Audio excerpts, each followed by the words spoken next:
नमस्कार दोस्तों, मैं हरे कृष्णा स्वागत करता हूं अपने YouTube channel study bye education में। दोस्तों, बहुत सारे छात्रों को ये समझ में नहीं आ रहा है कि टेंथ आखिर पढ़े कैसे। टेंथ को समझने में उनको बहुत सारी परेशानियाँ हो रही हैं, दिक्कत हो रही हैं।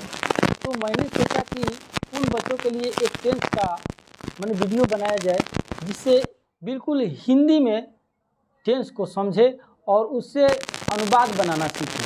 तो दोस्तों, मैंने आज का टॉपिक आपके लिए लाया है कि टेंस क्या है, टेंस किसे कहते हैं, टेंस कितने प्रकार के होते हैं। तो टेंस हम लोग जानेंगे कि टेंस का मतलब होता है काल। मतलब कि समझिए कि क्रिया मतलब वर्ब के जिस रूप में समय का बोध हो उसे टेंस कहते हैं। मतलब क्रिया के जिस रूप में समय का बोध हो उसे टेंस कहते हैं। समय मतलब कि कार्य कब हो रहा है, आज हो रहा है, बाद में होगा या हुआ है, इससे संबंधित जो वर्ब जो क्रिया होता है जानकारी दे, तो हम उसे टेंस कहेंगे। तो सबसे पहले हमारा ये कंप्लीट हुआ कि टेंस किसे कहते हैं। तो टेंस में क्रिया के जिस रूप में समय का बोध हो उसे टेंस कहते हैं। तो आशा करता हूँ कि आप लोग मेरे बात को समझ गए होंगे और इस टेंस को भी समझ गए होंगे कि वर्ब के जिस रूप में समय का बोध हो।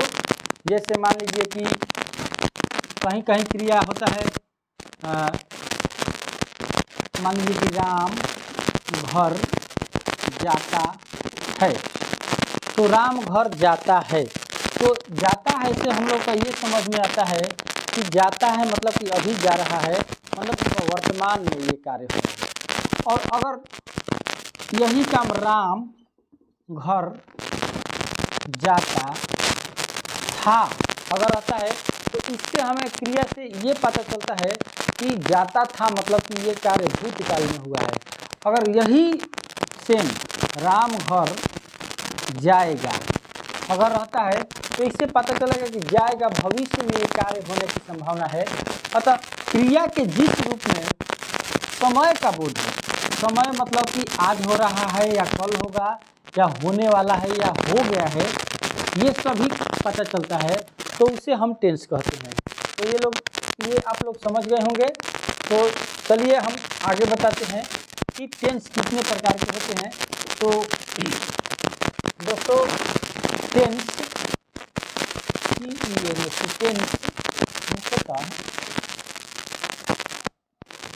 3 प्रकार के होते हैं। टेंस मुख्यतः 3 प्रकार के होते हैं। तो पहला हमारा ये होता है, इसमें पहला हो गया प्रेजेंट टेंस।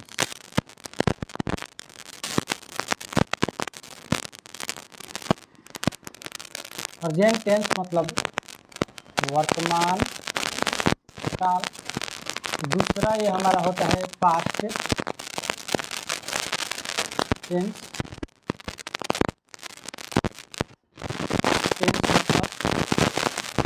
भूतकाल। और तीसरा हमारा होता है फ्यूचर टेंस, मतलब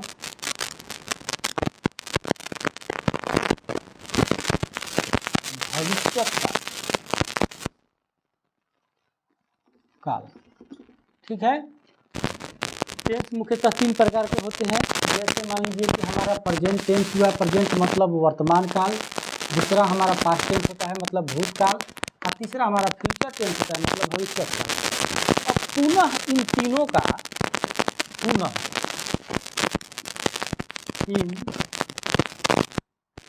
के 4 भेद होते हैं।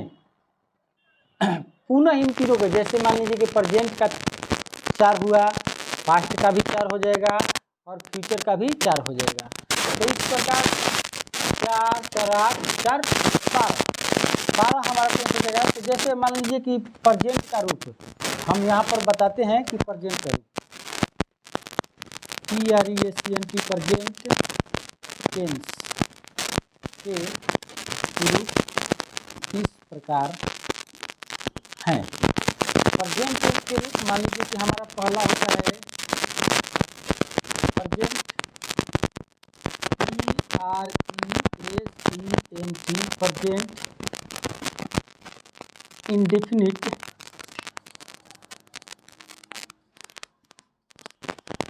टेंस। इसको कहीं कहीं मान लीजिए या इसको सिंपल प्रेजेंट टेंस भी कहते हैं। प्रेजेंट इंडेफिनिट टेंस या सिंपल प्रेजेंट टेंस। पहले का प्रेजेंट इंडेफिनिट टेंस या सिंपल प्रेजेंट टेंस। इसी प्रकार पास्ट इंडेफिनिट टेंस भी हो जाएगा। दूसरा हमारा ये होता है PRESE present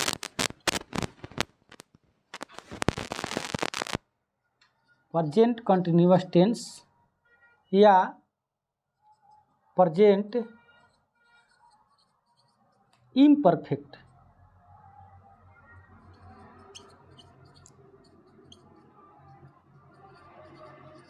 tense. Present imperfect tense इसको भी बोला जाता है।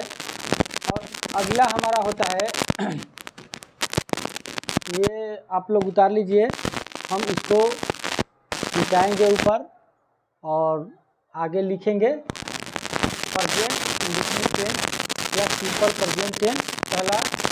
दूसरा प्रेजेंट कंटिन्यूअस टेंस या प्रेजेंट इम्परफेक्ट टेंस भी इसको बोला जाता है। और ये उतार लीजिए, हम इसको मिटाते हैं। ठीक है,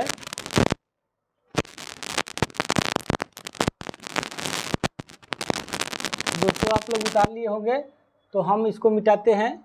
मान लीजिए यहाँ से मिटा दे रहे हैं और आगे लिखेंगे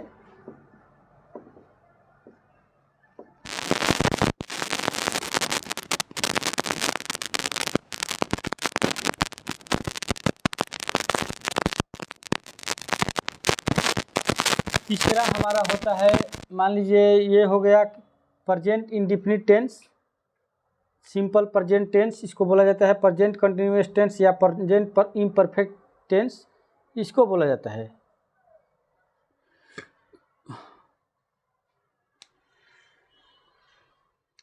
तीसरा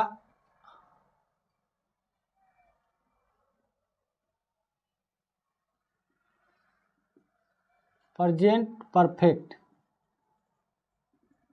tense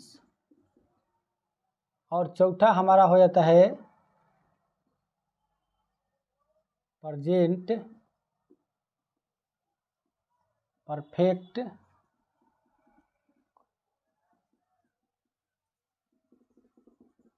continuous tense. Present perfect continuous tense. अब इसी प्रकार दोस्तों, जैसे मान लीजिए कि प्रेजेंट का रूप हुआ प्रेजेंट टेंस का present indefinite tense, present continuous tense, present perfect tense, present perfect continuous tense. इसी प्रकार सेम इसी प्रकार पास्ट और फ्यूचर के रूप भी होते हैं। जैसे मान लीजिए हमारा ये प्रेजेंट इंडेफिनिट हुआ तो पास्ट का रूप अगर लिखना होगा, पास्ट टेंस का रूप लिखना होगा तो पास्ट इंडेफिनिट टेंस पहले का पास्ट का हो जाएगा, दूसरा का पास्ट का पास्ट कंटिन्यूअस टेंस हो जाएगा। यहाँ पर केवल हम लोग यहाँ पर केवल पास्ट लगा देंगे तो पास्ट का रूप पास्ट परफेक्ट टेंस हो जाएगा। उसके बाद पास्ट परफेक्ट कंटिन्यूअस टेंस हो जाएगा।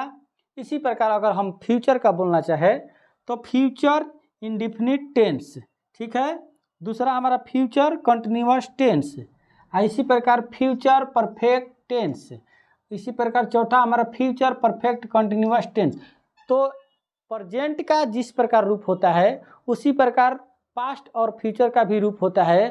तो हम लोग इसी प्रकार याद कर लेंगे और इसी प्रकार बताएंगे। तो इसी प्रकार हमारा पास्ट और फ्यूचर का रूप होता है। तो अतः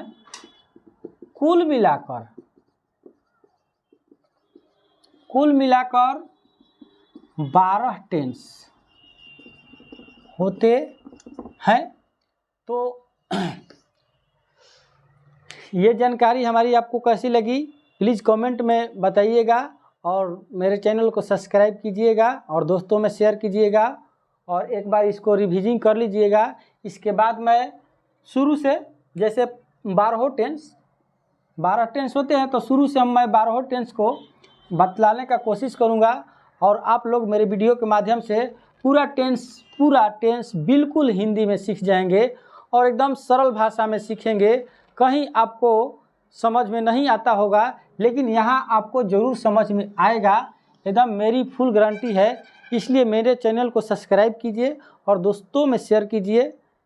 ठीक है, आज के लिए इतना ही। Thank you.